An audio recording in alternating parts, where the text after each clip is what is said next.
Shalom, selamat pagi Bapak Ibu, saudara-saudari yang dikasihi oleh Tuhan kita Yesus Kristus. Pagi hari ini saya ingin mengajak kita merenungkan kebenaran firman Tuhan yang diambil dalam kitab Pengkhotbah 4 ayat 9-12 yang bertema bekerja sama. Berdua lebih baik daripada seorang diri, karena mereka menerima upah yang baik dalam jerih payah mereka. Karena kalau mereka jatuh, yang seorang mengangkat temannya, tetapi wahai orang yang jatuh, yang tidak mempunyai orang lain untuk mengangkatnya. Juga kalau orang tidur berdua, mereka menjadi panas, tetapi bagaimana seorang saja dapat menjadi panas?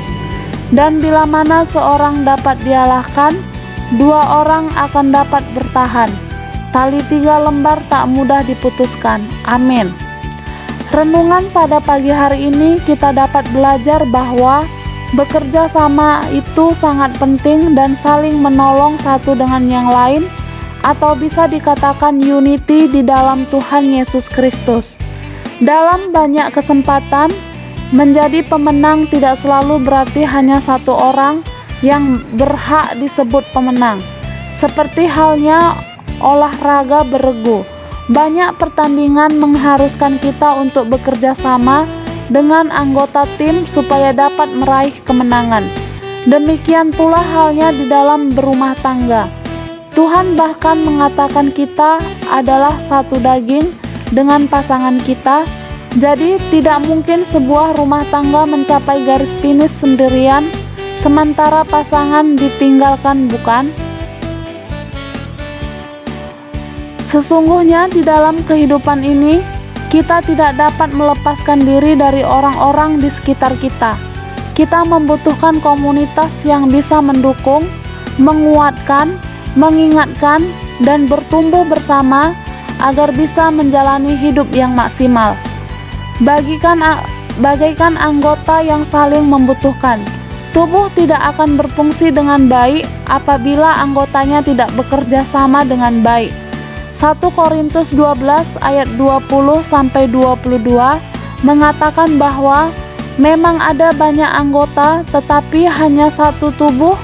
Jadi mata tidak dapat berkata kepada tangan, aku tidak membutuhkan engkau, dan kepala tidak dapat berkata kepada kaki, aku tidak membutuhkan engkau. Malahan justru anggota-anggota tubuh yang nampaknya paling lemah yang paling dibutuhkan. Di dalam film yang kami lihat, permainan ketiga Squid Game yang harus dimainkan adalah tarik tambang. Para peserta membagi diri ke dalam kelompok-kelompok yang akan bertanding tarik tambang di ketinggian. Dengan jurang di antara mereka, tentu saja kelompok yang kalah akan terjatuh dan mati seketika. Dalam film tersebut, kelompok yang keluar sebagai pemenang ternyata tidak melulu kelompok yang anggotanya bertubuh besar, tetapi mereka yang memiliki pemimpin yang bijaksana, bisa bekerja sama, saling mendukung, dan saling percaya. Adegan ini membawa kami berpikir, sudahkah kami menjadi pemimpin yang baik di tempat kami dipercayakan sebagai pemimpin? Hai suami, apakah kalian sudah menjalankan fungsi sebagai kepala, imam, dan pelindung yang bijaksana, bertanggung jawab dan dapat diandalkan di dalam keluargamu? Sudahkah kami menjadi anggota yang baik di mana kami berbagai dalam kehidupan? Hai istri, apakah kalian sudah menjadi penolong yang sepadan, penuh kasih dan hormat serta penuh lembut terhadap keluargamu?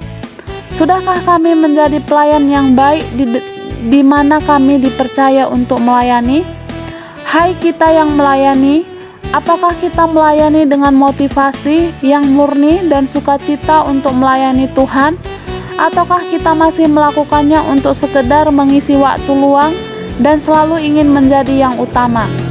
Mudah tersinggung apabila di nomor 2-kan, bersungut-sungut bila diberi tugas yang merepotkan, dan melayani hanya untuk memperoleh pujian dan nama baik.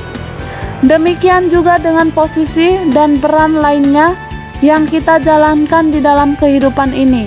Sebagai orang tua, sebagai anak, sebagai pengusaha, karyawan, teman, apakah kita bersyukur dan menjalaninya sebaik mungkin?